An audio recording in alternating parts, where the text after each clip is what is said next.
Seja muito bem-vindo a 2 Dedos de Teologia. Eu sou o pastor Iago Martins e você está no meu porão. E hoje é mais um Pergunte ao Pastor, o programa de respostas rápidas para perguntas curtas. Hoje, eu dei uma desafinada, dei uma desafinada. Desculpa. Que é isso? Virei adolescente, meu Deus do céu. Virei adolescente. Esse é o programa de respostas rápidas para perguntas curtas, hoje dos membros aqui do canal que clicam em ser membro, vão para um grupo de Telegram comigo e mandam perguntas. Vamos lá. Plau, simbora. E você tá me vendo com a roupa da Insider? Sei que você disse: Iago, vai ter promoção da Insider? Vai ter cor da Insider? meu irmão, assim, ó, lá pelo meio do vídeo vai ter Black Insider. Se você estiver preocupado, já procura aí embaixo, já corre lá pra você não perder, que o pessoal fica dizendo: Ih, tem promoção, eu chego nas promoções, quando eu chego cedo, tem as promoções muito boas, e eu não vejo as promoções muito boas, porque eu vejo o vídeo só depois. Então você já tá apressado, já corre lá pro meio do vídeo, tem aí, aqui embaixo aí tem os menus aí, você já acha eu falando da Black Insider, que é pra você não perder as super promoções antes que o estoque acabe. Então já fica assim. Dito isso, vamos pro vídeo de hoje. Os primeiros concílios não acontecerem em Roma e nem terem sido presididos pelo bispo de Roma contam contra a tese do romanismo retroativo? É um tudo lindo. Sim, sim. Essa ideia de que a igreja romana, Jesus fundou a igreja católica apostólica romana, isso não condiz historicamente com o que a gente vê sobre a vida da igreja nos primeiros séculos. O primado de Roma surgiu como doutrina muito tardiamente. O primeiro concílio, que está em Atos 15, não acontece em Roma. Os primeiros concílios da história da igreja não aconteceram em Roma. Nenhum deles foi presidido pelo bispo de Roma. Só muito depois, essa ideia de que Roma é a sede e o centro do cristianismo, é a Roma que nós nos submetemos, que isso foi surgir. Agostinho é interessante, assim, Agostinho ele era um pouco de tudo. Agostinho tinha uma hermenêutica muito ruim, ele tinha uma hermenêutica altamente alegórica, espiritualista, meio esquisita. Agostinho foi um exegeta ruim, então o modo como Agostinho interpretava as passagens era meio ruim, mas Agostinho foi um teólogo incrível, não é? Das grandes contradições aí de cada um. Ele tinha compreensões teológicas muito profundas, deu respostas filosóficas muito importantes, principalmente a Roma, né? Quando ele fez os sermões sobre a queda de Roma, um negócio maravilhoso. Mas Agostinho foi, de longe, o maior promotor da ideia do primado de Roma, ali no mundo patrístico. Agora, Agostinho é, né, século V. Então, pra mim, isso tudo é romanismo retroativo, eu costumo dizer. Os caras querem enfiar catolicismo romano nos primeiros séculos da igreja. Não existia igreja católica nos primeiros séculos da igreja. Existia igreja. A igreja existia, né, em sua variedade de manifestações, com o seu núcleo doutrinário básico, e com o tempo, né, foram surgindo cada vez mais ramificações do cristianismo. Essa visão de cristianismo em que Roma era o centro, né, da fé cristã foi tomando primazia sobre as outras visões de cristianismo, mas sempre houve algum tipo de ruptura entre esses movimentos, até acontecer aquilo que a gente chama de Igreja Católica Romana, na sua fundação oficial, digamos assim, no grande cisma do Oriente. Então, você quer falar de Igreja Católica oficialmente? Século XI. A fundação da Igreja Católica é em 1054, por mais que algumas de suas doutrinas se estabelecessem de forma um pouco mais forte ali no século V. A fundação da Igreja de Cristo foi bem antes da fundação da Igreja Católica. Só que os caras tentam meter catolicismo, não é, previamente. É romanismo retroativo, como eu costumo dizer. Claro, esses fatos aqui são um dos argumentos contra a doutrina do romanismo retroativo. Quando eu quero comparar traduções diferentes, eu normalmente uso sites de Bíblia. Quais programas de computador são recomendados para fazer isso sem eu precisar de internet? Logos, né? Logos Bible Software é o melhor que você pode fazer para comparar traduções, para comparar até mesmo o grego e o hebraico. Você pode usar o Logos se você quer ter essas coisas offline no seu computador. Se você quiser ter uma coisa mais, sim, comparar traduções diferentes. Tem uma Bíblia, eu acho que é da Sociedade Bíblica do Brasil, que tem 5 traduções, nela mesma, Bíblia física. Também dá pra você levar com você sem precisar de internet, tá? É sempre importante a gente comparar, né, a qualidade das coisas que a gente quer usar. Se você, por exemplo, comparar a qualidade das suas roupas, você certamente não vai conseguir usar outra coisa senão Insider. Você tá me vendo com a roupa da Insider, você sabia que isso ia chegar a qualquer momento. Mas deixa eu falar pra você que já começou a Black Insider! Já começou a Black Insider! Tudo, coloca aí um monte de coisa pegando fogo, bota eu rodando, zoom indo e vindo, umas buzinas assim na lateral, entendeu? Sirene assim tal. Black Insider chegou. E eu sei que é um dos períodos mais esperados do ano para quem é fã da Insider. Segunda-feira agora, dia 14, começou a Black Insider. E se você não aproveitou ainda a Black, você está completamente desmiolado, louco de pedra caído, você tá doido, meu. Doido. Black Insider é a sua chance de finalmente comparar a Insider com as roupas que você já usa e então descobrir que a Insider tá à frente de todas. A Black Insider só vai até dia 24, tá? Então você não pode perder tempo, porque você sabe que os estoques da Insider, ó, voam. Às vezes você quer uma parada, acabou, compraram tudo. E o estoque do povo é grande, viu? O pessoal tá indo com tudo na Insider. Durante a Black Insider, usando o nosso cupom Teologia15, você tem um desconto que é cumulativo com os descontos que já estão no site, podendo chegar. Rufa os tambores aí, Gabriel. 40% de desconto. A Insider saiu na frente de todas as outras marcas, antecipando aí as promoções de novembro já para outubro e tá oferecendo os melhores preços do ano. E se você quiser economizar ainda mais, tem kit, você compra pacote de roupa na Insider, meu patrão. Roupas testadas e aprovadas, é sua chance de finalmente ver se é verdade. Todo mundo fala dessa Insider, Iago. O pessoal comenta aqui. Iago, todo podcast que eu vou, todo canal no YouTube que eu acompanho, a Insider patrocina. Primeiro agradeça a Deus e a Insider, porque a Insider tá financiando o pessoal que você gosta, pros canais que você gosta ainda existir e produzir mais. Obrigado, Santo Insider! A gente foi de 8 vídeos por mês pra 22 vídeos por mês. Eita, culpado! Mas aí você só vê o povo falar, né? Tô vendo só o povo falar, você não consegue sentir esta belezura tocando na sua pele. É sua chance. Aproveita a Black com as roupas que não desbotam, que desamassam no corpo, que não ficam fedendo igual suas roupas, que não proliferam as bactérias do odor, você consegue usar uma semana sem lavar. Eu uso uma semana sem lavar, meu Deus! Insider é bom demais. Trouxe comigo pros Estados Unidos, porque eu uso o tempo inteiro. É versátil, é bonito, é elegante, é gostoso. E tem um custo-benefício excelente, porque dura muito mais. Vai no link da descrição, usa o nosso cupom e vem pro lado Insider da força, o futuro da tecnologia. Compare e me diga depois aqui nos comentários se não é melhor que tudo que você já vestiu. Insider, aproveita a Black, Teologia 15, descontos cumulativos até 40%, link na descrição. Pastor, uma curiosidade, o senhor fala em línguas em consonância em 1 Coríntios 14:1? O que fala em línguas estranhas edifica-se a si mesmo? Não, tá? Vou começar dizendo isso, não. Caso seja sua prática, qual a frequência? Diariamente? Nunca. Adendo, já assisti o seu vídeo desvendando as línguas estranhas com Bíblia e ciência e compreendi o sentido coletivo, mas minha pergunta refere-se a uma questão de identificação pessoal. Eu não falo em línguas nesse sentido. Para mim, o dom de línguas que aparece na escritura é a capacidade de falar de forma sobrenatural a idiomas não conhecidos pelo falante. Então, o dom de línguas não é falar um idioma desconhecido no sentido de ser angelical, mas é falar um idioma humano. Eu argumento nesse sentido lá no nosso vídeo. E eu não tenho esse dom, eu não tenho essa capacidade. Isso nunca se manifestou na minha vida de fato. Quando eu era pentecostal, eu falava as línguas estranhas como você entende o que é o dom de língua estranha, né? Fazia aqueles sons e se eu quiser, eu faço agora. Eu consigo fazer agora se eu quiser. Algum tempo, quando foi? Deve fazer uns 2 anos isso. Eu fui na igreja de um amigo pentecostal e eu tava lá, o pessoal falando em línguas e tal, eu pensei, rapaz, eu ainda sei falar em línguas aí. Falar em línguas, né? Sim, ainda sei falar em línguas. Aí eu, quietinho no meu canto lá, tem mão na boca aqui, aí falei lá, fiz lá o que eu chamava de falar em línguas. Eu disse, ainda sai aqui. Se eu tentar fazer, ainda sai a mesma coisa. Mas eu entendo que isso não é dom de línguas, isso é livre vocalização. Meu filho Bernardo faz a mesma coisa, aprendendo a falar, entendeu? A Catarina tá aqui nos Estados Unidos aprendendo a falar inglês e ela começa a soltar sons que parecem inglês de vez em quando, de forma, sabe, fingindo que tá falando inglês, só fazendo barulho de inglês, só livre vocalizando fonemas aleatórios. It's crazy. I reach the rain.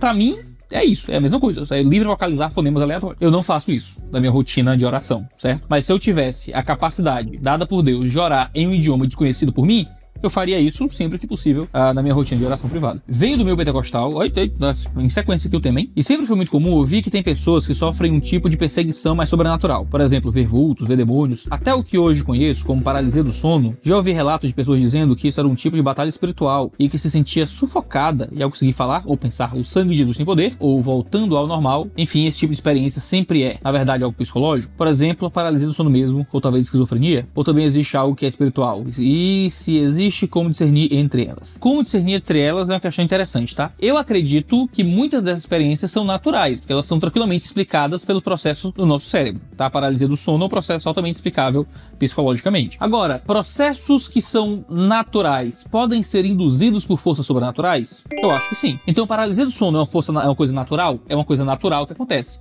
O diabo pode tentar me atormentar por meio disso? Eu acredito que sim. Um surto psicótico, né, um transtorno psicótico, é uma coisa natural que eu posso interpretar psiquiátrica e psicologicamente, neurologicamente? Posso. Satanás pode me induzir a esse estado ou pode usar sua força do mal para tentar me levar a esse tipo de coisa? Eu acredito que pode. Então, não é porque uma coisa é natural que necessariamente não possa existir alguma coisa sobrenatural em torno daquela naturalidade. Agora, como é que a gente sabe? Não tem como saber. A partir do momento que existe uma explicação natural para o fenômeno, e essa explicação natural é convincente, não tem como saber se aquele fenômeno é natural ou não, tá? Eu quero me encostar para trás aqui, mas eu acho que eu saio do foco, né? Deixa eu aqui um pouco para trás. Vou tentar melhorar aqui minha coluna. Vou ficar de umpa-lumpa de novo, mas pelo menos eu consigo ficar um pouco mais de boa aqui. Então, eu orei, pedi o sangue de Jesus e saí da paralisia do sono. Bom, isso é facilmente explicável, né?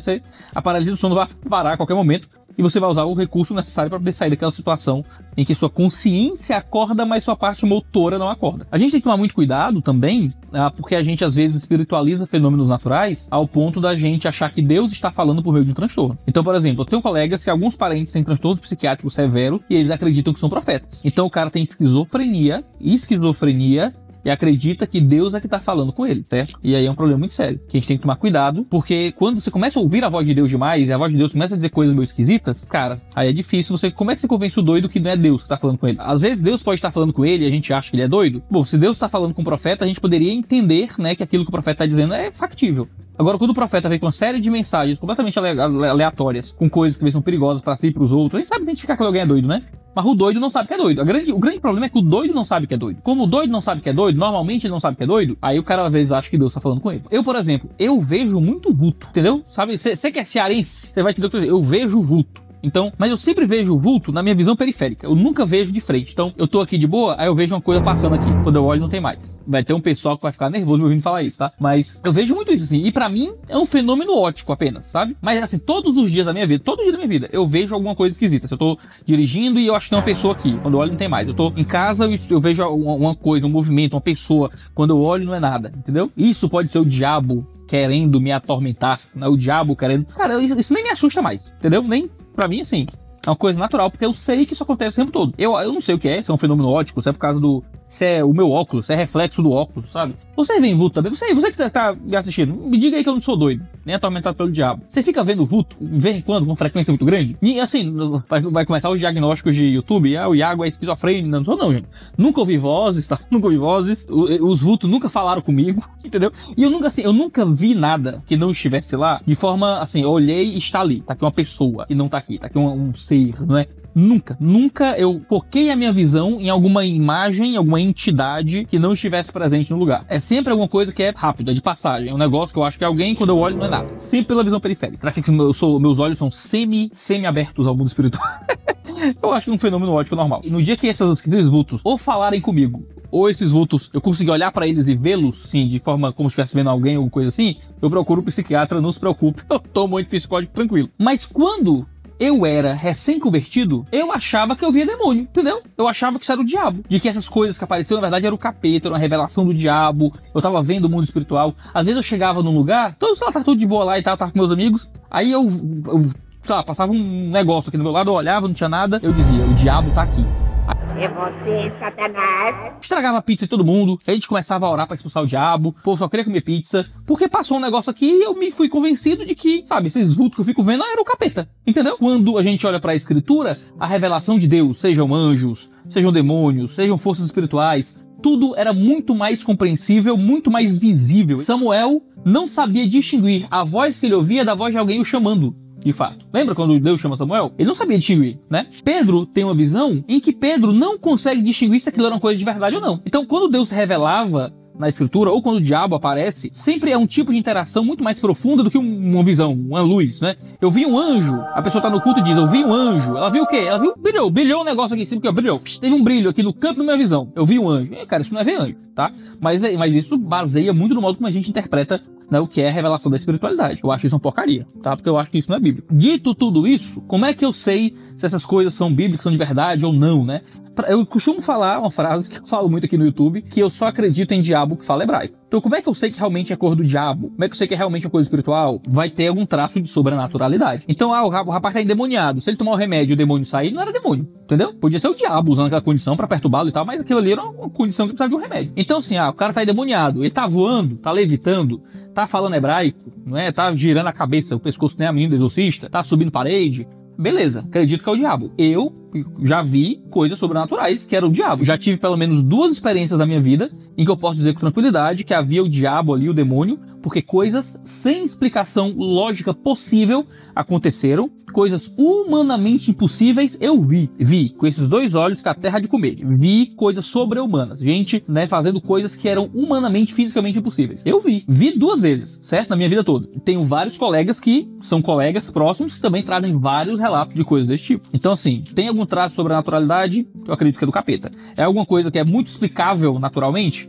Pode ser um fenômeno químico, mesmo que o diabo esteja, né, usando aquilo para fazer o mal. O que significa exatamente a impureza e a cobiça mencionadas em Efésios 5:3? São temas relacionados à obscenidade que literalmente não deveriam ser faladas? O texto diz: entre vocês não deve haver nem sequer menção de imoralidade sexual, nem de qualquer espécie de impureza, nem de cobiça, pois estas coisas não são próprias para os santos. Sim, a ideia aqui sobre impureza e cobiça está relacionado à sexualidade. A nossa linguagem não deve ser uma linguagem indecente. Então, piadas imorais são coisas que a gente não faz. Palavrões, né? Que são geralmente linguagem sexualizada, são coisas que não saem da boca do santo. Como cristãos, nós não estamos tendo o tipo de linguagem que representa esse mundanismo de ter a boca imunda, como a gente fala, ter a boca imunda. O crente tem a boca lavada com sabão. Eu lido com esse texto no nosso vídeo sobre palavrão. Você pode ir no nosso vídeo sobre palavrão, tem um capítulo sobre isso também no livro Pecados Aceitáveis. Você consegue encontrar lá na distribuidora Plenitude. Infelizmente, muitos cristãos normalizam o bom e velho falar palavrão, né? Ou falar obscenidade. A galera acha que se tiver num ambiente mais privado de conversa, tá liberado falar qualquer coisa. Tá liberado ter qualquer linguagem, tá liberado... Então, assim, eu já tive muitos contextos em que pastores, certo? Não no púlpito, não em público, mas na conversa privada, o papo era muito imoral. Usavam palavrões como formas de dar ênfase, faziam piadas imorais, sabe, em ambientes altamente inapropriados, como se houvesse um ambiente apropriado para piada imoral, né? Mas você entendeu. O único local apropriado para a linguagem sexual é no sexo. Entendeu? Então, onde é que eu posso ter uma linguagem sexualizada? Se eu estou com a minha esposa e a gente está e nós estamos nos sexualizando. Aí nós falamos coisas sexuais. Ou então, você tá, entendeu? Você e sua mulher tá naquele contexto ali de sexualidade, de se estimular sexualmente, mas nada disso é pecaminoso. Você não tá falando de nada que seja pecaminoso, tá falando da sua própria sexualidade de sua mulher. Cristãos não deveriam, por outro lado, ter um tipo de linguagem na sua conversa comum que evoca elementos de sexualidade ou que falam, né, de coisas relacionadas a pecaminosidades sexuais, a desejos lascivos e tudo mais. Pastor, eu gosto de organizar minha agenda do celular usando ícones para cada grupo. Tem um para as pessoas do trabalho, um para os amigos nerds, um para o povo do condomínio. E quando fui escolher um para o povo da igreja, procurei um que vi e achei bonitinho. Parecia com a Bíblia, preto, com detalhezinhos dourados, bem elegante. Aí depois de uns meses descobri que esse trem é aquele cubo gigante do islamismo. Será que devo trocar? Ou tá de boas me apegar ao sentimento inicial de que bonitinho, parece minha NVI de letra gigante? Com todo respeito a quem mandou a pergunta, mas, irmão, tá faltando problema na sua vida, hein, irmão? Tá faltando problema, hein? Fala o seguinte, você compra um Peugeot, compra um carro Peugeot, se tá faltando problema. E aí você, né, compra um carro da Peugeot e pronto. Aí você vai ter que cair no mecânico o tempo todo, entendeu? Compra um BMW e espera a primeira manutenção. Faça isso. Vai arrumar um problema melhor, entendeu? Porque, olha, sinceramente... ou falta de problema. Deixa o cubo aí do islamismo, ou troca se quiser. Não sei se posso falar por Deus aqui, mas olha, eu acho que Deus não podia se importar menos, brother. Troca, não troca, tanto faz. Vai pra obra missionária, vai arrumar uns evangelismos. No capítulo 3 de 1 Coríntios, Paulo exorta a igreja em relação à divisão e diz que são crianças em Cristo, que são mundanos, pois uns dizem que são de Paulo, outros de Apolo. Entendo que ele diz que isso é imaturidade. Lendo esse início do capítulo 1 até o 3, parece muito do que vemos hoje em relação a discussões de Calvino, arminiano, luteranos, etc. Essa exortação se aplica a esse cenário em que quem fica discutindo ou se achando mais inteligente do que ao outro é na verdade maturidade. Ao mesmo tempo entendo que conhecer as diferenças doutrinárias é importante também para o nosso crescimento e sendo assim, como não acabar caindo nesse lugar de imaturidade ou de se sentir superior por achar que, por exemplo, o calvinismo está mais correto que os demais. Camila Castro. Tem que entender o contexto direitinho de 1 Coríntios 1, 2 e 3. O que é que está acontecendo ali? Paulo usa uma linguagem que é comum dos debates filosóficos do mundo greco-romano. Ele fala do sábio, do debatedor, do arguidor daquele tempo, discute muito a ideia de Sofia, né? Fala de uma Sofia Touteou, né? A Sofia de Deus contra a Sofia do mundo, a sabedoria do mundo. Parece que Paulo está discutindo as escolas filosóficas, né? E o modo como os cristãos vivem debaixo da filosofia secular. Quando ele fala sobre sou de Apolo, sou de Paulo, sou de Cristo, ele atrela isso ao batismo. Ele diz, ainda bem que eu não batizei nenhum de vocês, para ninguém ficar dizendo aí que eu sou de Paulo. Ou seja, o que é que parecia que estava acontecendo? Os cristãos estavam dizendo, Paulo me batizou, eu sou de Paulo. Fui batizado no batismo de Cristo, sou de Cristo. Fui batizado por Apolo, sou de Apolo. Fui batizado por Pedro, sou de Pedro. Em que sentido? Em segui-los como se fossem escolas filosóficas. Assim como tinham os aristotélicos, os platonistas, os de Plotino, os pré-socráticos, os de Heráclito, eles achavam que eles eram das escolas de Paulo, da escola de Pedro, da escola de Cristo, por meio do batismo que receberam. O que é que Paulo vai dizer? Nós não somos escolas filosóficas mundanas. Nós temos uma única pregação, uma única mensagem. Todos nós não somos nada, são pregadores do mesmo Cristo. Então, o tipo de divisão que existia era, eu sigo Paulo, não sigo Pedro. Eu sigo Cristo, não sigo Paulo, nem Pedro, nem Apolo. Como se esses homens fossem modelos e eu rejeito todos os outros, porque eu sigo este homem em si. Como é que isso se aplica, então, ao nosso contexto teológico e denominacional? A gente não pode dizer, sou de Calvino, ao ponto de achar que Calvino é o nosso mestre superior, ou que o único que a gente pode ouvir e seguir é Calvino. Porque primeiro eu não sigo Calvino, eu sigo Jesus ao lado de Calvino. Eu sou calvinista porque, primeiro, o nome calvinista é o nome técnico da doutrina, então é o nome que se dá, mas não é porque eu sigo Calvino, eu sigo a Bíblia. O que eu acho foi que Calvino interpretou corretamente a Bíblia, e só isso. Quando alguém diz, eu sou calvinista, ele não tá dizendo eu sigo Calvino, ele tá dizendo, ao lado de Calvino eu sigo a Bíblia, entendeu? Acredito que Calvino foi quem interpretou esse texto de forma correta. Até que eu discordo de um monte de coisa de Calvino, por exemplo, né? Pelo menos essa deve ser a postura daquele que segue uma escola teológica, o que é bem diferente de seguir, né, uma escola filosófica e ser submisso a um líder humano ou algo do tipo. Tem um vídeo aqui no canal em que eu tentei falar justamente sobre isso, sobre rótulos teológicos, sobre calvinismo, arminianismo, por que que a gente usa essa linguagem e qual é a utilidade de seguir esse tipo de percepção, assim, de seguir esses nomes, essas sistematizações. Acho que vale a pena você ir lá dar uma olhada. O pastor tem uma dúvida. Nos evangelhos, Cristo introduziu novos ensinamentos que não estão presentes ou não são enfatizados no Antigo Testamento. Exemplo, perdão ilimitado, amor aos inimigos, ou todos os ensinamentos de Cristo possuem base no Antigo Testamento. Porque às vezes é difícil encontrar certos ensinamentos cristãos no Antigo, sendo que a Escritura é uma só. Assim, Jesus progrediu a revelação. Não só Jesus, tá? Se você olhar para as epístolas, você vai encontrar o mesmo progresso de revelação. O que nós entendemos como cristãos é que a revelação é progressiva. A revelação progride, ela avança. A revelação, ela foi dada no Antigo Testamento e foi progredindo ao longo da revelação do Antigo Testamento até chegar em Jesus com novas revelações, novos mandamentos, o que se estabelece também em Paulo, em Pedro e nos outros autores do Novo Testamento. Então sim, quando a gente olha para o próprio Sermão do Monte, né, Jesus pega verdades do Antigo Testamento e aprofunda isso para um tipo de vida e de ética bem mais profunda e bem diferente daquilo que era comum aos crentes do Antigo Testamento. Por mais que a Escritura seja uma só, existe um progresso no aspecto revelacional. Em Romanos 1:22 fala que por causa da idolatria, Deus os entregou à impureza sexual. E logo depois, no capítulo 2, Paulo diz que quem julga é indesculpável, pois faz o mesmo. Isso mostra que os novos cristãos romanos estavam também praticando as imoralidades sexuais? E se estavam, qual era o sentido deles julgarem os demais mesmo fazendo o mesmo?